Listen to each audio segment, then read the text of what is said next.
Hello, I'm standing in the area of the garden that we call the orchard because when we moved here there were fruit trees, apple trees, pear trees, cherry trees, and I'm between the two polytunnels.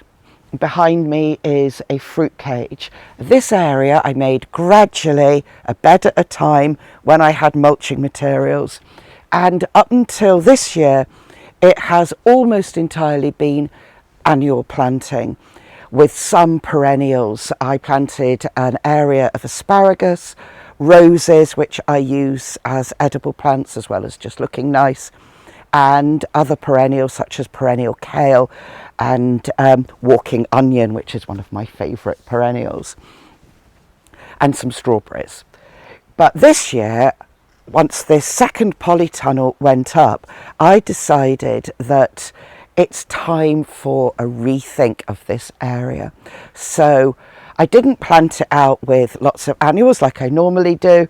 I just popped in anything that was spare and mulched it with plant material and let some plants just spread out while I thought about what should we do with this space.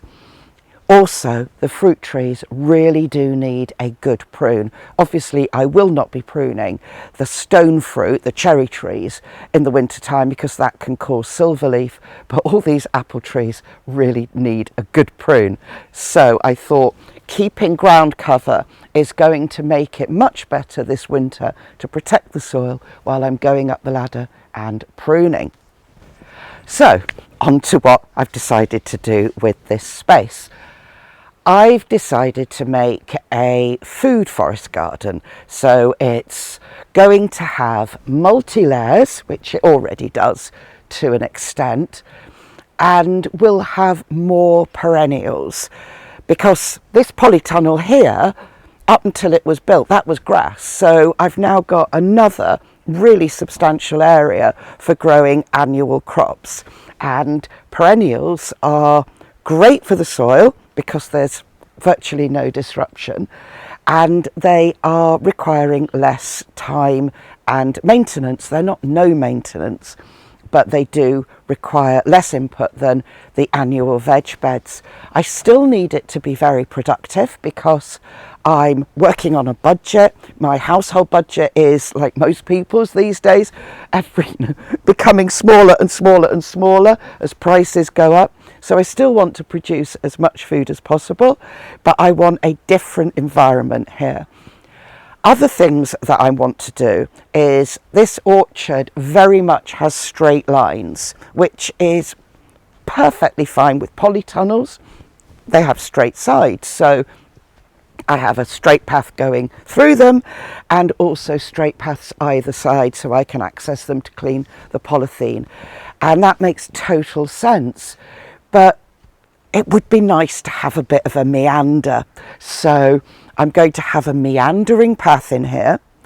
More wildlife habitats. I love wildlife habitats.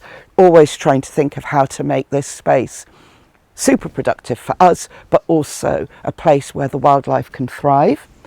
And I'm wanting a place to sit so that in the summertime I can sit under the apple trees without getting stung by stinging nettles, because saying that because there's a big stinging nettle under this apple tree, and have a different environment in which to sit.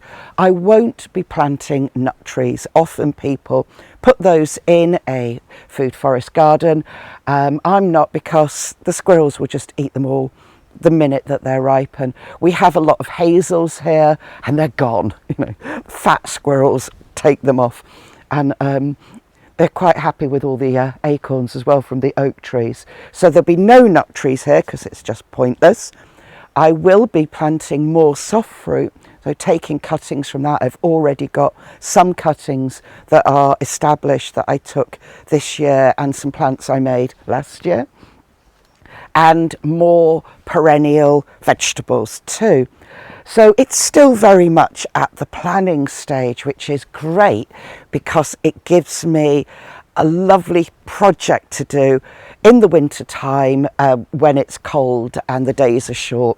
I can do this in the house near the fire, keeping cozy, and plot it all out on a piece of paper. So I will have some annual veg in here. This central bit gets quite a bit of light, so I'll have some beds for some annual things. I'm also going to put in here more composting and mulching material, so basically more comfrey, so that I can have more clumps and make more plant food, and also use it for chop and drop. It's going to be a really fun project. I am so excited about it. The key jobs, apart from pruning my trees, that I need to do whilst it's still at the planning stage, is dig out the nettles that are in here. I know they're useful, but I live in the countryside. I've got more than enough nettles, so they'll be coming out. Any grass that's decided to invade a bit. I've also got to finish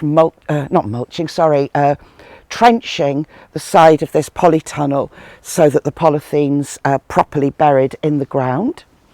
And I'm also got to think about all these strawberries, because they are clearly really, really happy here, but I don't need that many strawberries. They're not going to be a hugely productive use of the space if I let the whole area become a strawberry patch, because they'll just get eaten by the birds, which is nice for the birds, but this is a good sized space. I want it to make food for us too. So some of the strawberries will stay here, because clearly it's a really good place for strawberries. They have thrived. I've never known them spread like this. It's quite amazing. Up until this summer, there was a small patch around this tree. But definitely we'll have quite a bit of strawberry still here as ground cover, but not all of it. And I also need to get out the creeping buttercup, which is living up to its name and creeping in. As well as food plants, I'll be introducing more flowering and seeding plants for the wildlife, and more edible flowers. For me, I like to use those, and plants that I can use as a dye plant, as in colouring fabric, not killing anybody.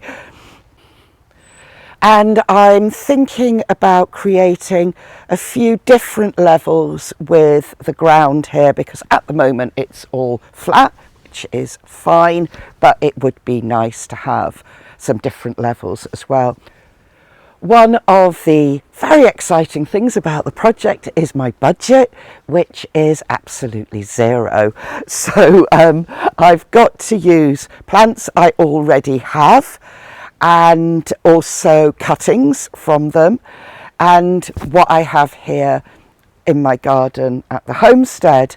So for example, I'll be taking cuttings of the perennial kale and potting those on so they can be planted out.